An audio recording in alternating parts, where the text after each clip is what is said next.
Kotobukiya goes to Haddonfield. This is your spooky spot on the Kotobukiya John Carpenter's Halloween, the horror Bishoujo statue of Michael Myers.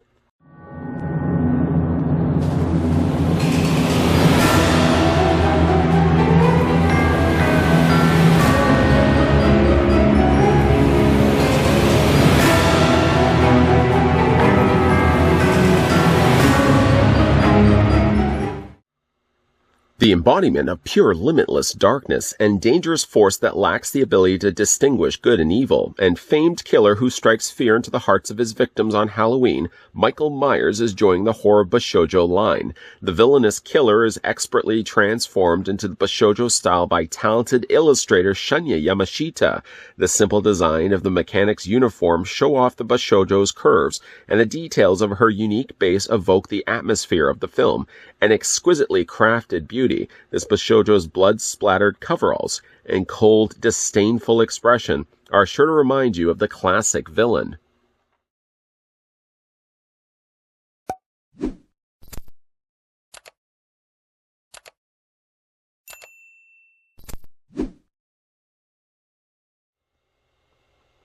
Being that it is the Halloween season after all, I thought it would be a good time to go back and re-look at the horror Bishoujo statue of Michael Myers.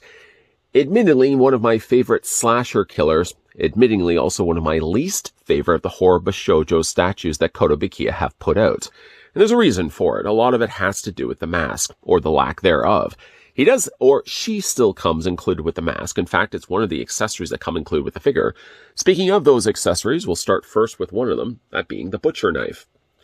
I do like the way that they've caked on the blood, so it looks like it's actually got two different colors going for it. The lighter blood, the lighter red blood, which also serves to be the same color that they splattered across near the handle portion of the blade. And then there's a more thicker, chunkier looking blood that makes its way onto the surface of the knife. It's a really nice looking knife. Now, of course, you can fit this into her hand several different ways. You can either have it up the top here, fit it down into her hand this way, so she's holding it like she's ready to slice some bread. You want mustard on your sandwich? Okay. Or what you can also do too, is you can flip the blade around, and of course, probably most people would do this route. You can actually have the blade facing downward. Now, when you have it facing down, I find you can either do it this way. I prefer to have the blade more facing outward like this. So you really see what Michael was capable of doing. As by the fact that there's already the blood on the blade, and as by the fact there's blood already on the coveralls, clearly Michael has been doing a lot more than just slicing sandwiches. We'll put the statue down for 1 second, and then we'll look at the main problem I have with this statue. It was really the main problem I had with this statue the first time we had a look at it, and my opinions of the statue hasn't changed either. It's the fact that the mask sort of feels like an afterthought. It's an extra piece, as you can clearly see here. It's molded of its own separate molded plastic. And it sort of invokes, I feel, like the curse of Michael Myers' design of mask. It's not a terrible mask. I may have gone in there and darkened up the eyes a little bit more because I just feel like the grays of the eyes just don't work. I know really it's the idea that the mask is laying on itself. So really what you're looking at is the inside of the mask basically laying flat. But I probably would have still darkened the eyes. Now, again, here's the real problem I have with this, is that this is basically just a separate piece. There are places, of course, you can put it on the statue, but I think most people would probably want to put it kind of more in the forefront, so you can kind of see it laying next to her. You can kind of lay it this way, you can lay it this way. Well, you can lay it any which way that you want, with the amount of terrain that you have to work with. Speaking, though, of the terrain, getting a close look at the display base. It's kind of a grassy display base, and as you can see, there's one singular pumpkin. Even though, like, the mask looks a lot like Curse Michael Myers, sadly, the jack-o'-lantern is more just a generic pumpkin. I can't quite place if this would have been pulled from a movie or if it was just designed right from scratch. It would have been nice if they had carried the theme of what I'm guessing to be the Part 6 mask, and they had done the more Part 6 designed pumpkin. But the pumpkin is still rather nice. Doesn't have any light-up features or anything like that, but it certainly has some nice sculpting going for it, and equally good coloring, too. I really like the orange that they used in the interior, painting it the flesh color of the interior of the pumpkin, a nice mustard yellow. Going back talking about mustard again. The bottom of the display base, of course, is rather hollow, and yes, I just dropped the knife doing that. Rather hollow base, because, of course, it's just the molding on the top that you're going to be seeing. Let's go back and rectify things and grab the knife again. One thing comparing this to, say, the well, the Jason Voorhees Kotobukiya statue we've looked at a long time ago. The knife actually for Michael sits a lot easier in the hand. In other words, it's a lot easier to get in the hand. It does result occasionally the blade actually falling out. If you're moving it around, if you're picking it up, usually I'll only put this statue out during Halloween. But even if I just pick this up and I move it to a different area and I put it back down, sometimes the knife does fall out of her hands. But I'd rather it fall out of her hands than a really tight to fit in knife where I run the risk of breaking off the fingers. So, well, we've already established the fact that the mask is a separate piece. Again, you can lay it here if you want to. Well, you get the idea. You can lay it anywhere other than actually having it on Michael Myers. What you get here, though, is sort of not Michael Myers, is basically just a brunette that's wearing coveralls. Now, I would come to the defense of the Leatherface. I prefer to have Leatherface when we looked at those Kotobukiya statues. I actually liked having Leatherface without the skin mask because I like to keep the prettiness of these molds intact. Unfortunately, though, what worked well for Leatherface, because even though it really didn't have the skin mask, there was enough going for it with the apron, with the fact that, of course, she was holding the chainsaw as well. That really lends well to the idea that those characters look like Leatherface. If the thing that you have to identify this as Michael Myers is already removed from the equation, being the mask right here, then all you're really looking at here is a female character that's wearing gray coveralls and wielding a knife. In fact, I would even say if you left the mask off and you removed the pumpkin completely, it would actually just look like a mechanic. A mechanic who apparently goes on a bloody rampage, but it would still only look like a mechanic. Despite that, though, I actually think the head sculpt is rather pretty. I do think that the little bit of blood is the nice touch, and they didn't go overly crazy to saturate the face and have little blood splatterings all over the face. It's only in just one little area right there. Isn't that so cute? I do also like the fact that the skin is really pale. And works well that even though she isn't wearing a mask, at least the skin, the lighter color skin, evokes almost the idea that she's pale, like Michael Myers would be. The lips also being done in purple almost adds almost an undead look to it when you're looking at it. Spin this around so you can see it from all the sides. The ponytail is a nice work for the hair. I mean, as opposed to having the hair running straight down.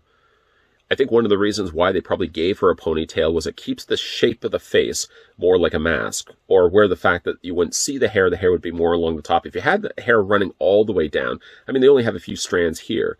I think if you had it all the way down, though, it would lose a little bit of something. And I think they wanted to show more of the bare neck. Which, for that reason, I think it's a rather accomplished-looking sculpt. Again, you got the more gray coveralls. More similar, I feel, to Curse Michael Myers boilers. But one thing he does have, or she has again, in fact, she does have also the green-colored boots. That would be more the case in Halloween 1. The sculpting of the boots are rather nice as well. And to the credit, at least, because I will try to find the positive points of this, it's a nice shaped pose. I like the pose that they put her in standing on top of, at least one leg, standing on top of the jack-o'-lantern like this. The coveralls drape rather nicely, and the darker color of the gray works well to add a little more of a contrasting color, so it's not just the one lighter color gray that they're using. I also like the way that they've draped the top of the coverall too. As opposed to having the coveralls completely done up, you have to bring a little bit more sensualness, I suppose, to the Kotobukiya statues. So for this, she's showing a lot more skin here in the shoulders, but you still get the more general impression that she's wearing still the coveralls, even though, yeah, the coveralls are draped over the shoulder. The thing about it, though, is how would they have been able to incorporate the Michael Myers mask? I think they would have still found a way to do this. I mean, if we look at, like, the Jason Voorhees Kotobukiya, you remember, like, the hockey mask was off to the side of the head. I don't think that would have necessarily worked, but what they could have also done is something similar to Rob Zombie's Halloween 2 Michael Myers, where part of the mask was ripped away. So maybe, just maybe, if you had taken this mask and done half treatment, sort of a almost Phantom of the Opera look, where one side was still the covered mask and just ripped away on the other side so you'd still be able to see the pretty face. I really feel like they needed to work more into this statue than just simply saying, oh, well, it's Michael Myers, and then we're going to have a pumpkin there, that's Michael Myers, we're going to wear the coveralls, that's Michael Myers, and then just for the mask, the more iconic look of the character, this is literally the thing that people remember the most of Michael Myers. Again, you're sort of just using it as a piece that she's taken off and she's dropped onto the floor next to her. I think for that reason, it's not one of my favorites of the Kotobukiya statues that we've looked at, and we've looked at Well, we looked at all of them here on this channel. If you want to go back and check out those reviews, feel free. But I think of all the ones that we've looked at, Michael Myers is my least favorite. Not necessarily because it's a bad sculpt, but because I don't feel like there's nearly enough Michael Myers incorporated into the sculpt, into the statue enough. If you're going to be calling it a Kotobukiya Michael Myers, I feel like you got to do a lot more than just giving it coveralls and a pumpkin. You got to find a way to incorporate the mask, which they only did as a side accessory piece that sits on the display stand. Now, the first time that we had a look at the Kotobukiya Michael Myers, the leather faces weren't out yet. This is only just something recently that Kotobukiya have released. And I actually praised both the Kotobukiya leather faces and wanted to display them without the skin masks. So it makes me almost a bit of a hypocrite that I would be finding the fault with Michael Myers that I seem to embrace almost with the leather faces that we looked at earlier. I think, again, a lot of it is the fact that with the leather face, there's enough of leather face there that even if he isn't wearing the skin mask, if he didn't have a chainsaw, that would be a different question altogether. But because there's enough of him there, I still feel like it gets enough the vibe across of Leatherface. Michael Myers here, though, again, if you're not going to include the jack-o'-lantern, which luckily at least they did, and you didn't have him wearing the mask, she's not wearing the mask, then I feel like you don't get enough of that Michael Myers read coming across here. The end result is, again, a very bloodthirsty, stabby mechanic, as opposed to the shape, really, what the statue is supposed to be based from. What do you guys think of the Kotobukiya, John Carpenter's Halloween Michael Myers? Let me know down below in the comment section. Where do you guys put this in your Kotobukiya list of favorite statues? Is it pretty high on that list? Or like me, is it a little bit further down on the list because I don't think they accomplished enough of a look of Michael Myers, which of course the statue is supposed to be based from. If you guys are enjoying these spookerific reviews, just know that we are going to be doing some newer stuff, as well as we may go back and look at some older things that we looked at in previous years. I'd like to hope that this year's spookerific spooky spots will be a little bit of both. A little bit of the old, a little bit of the new, a little bit of the creepy. So make sure that, yes, you are following along this channel through the endeavors of Spottober all through the entire month. We'll be looking at spooky stuff. Make sure you hit that subscribe button down below. Make sure you turn on the bell notification. And make sure, yes, you're keeping your ghoulish peepers peeled, because there will be more spooky spots coming your way during the month of Spottober. And as always, thanks for watching. See you guys next time.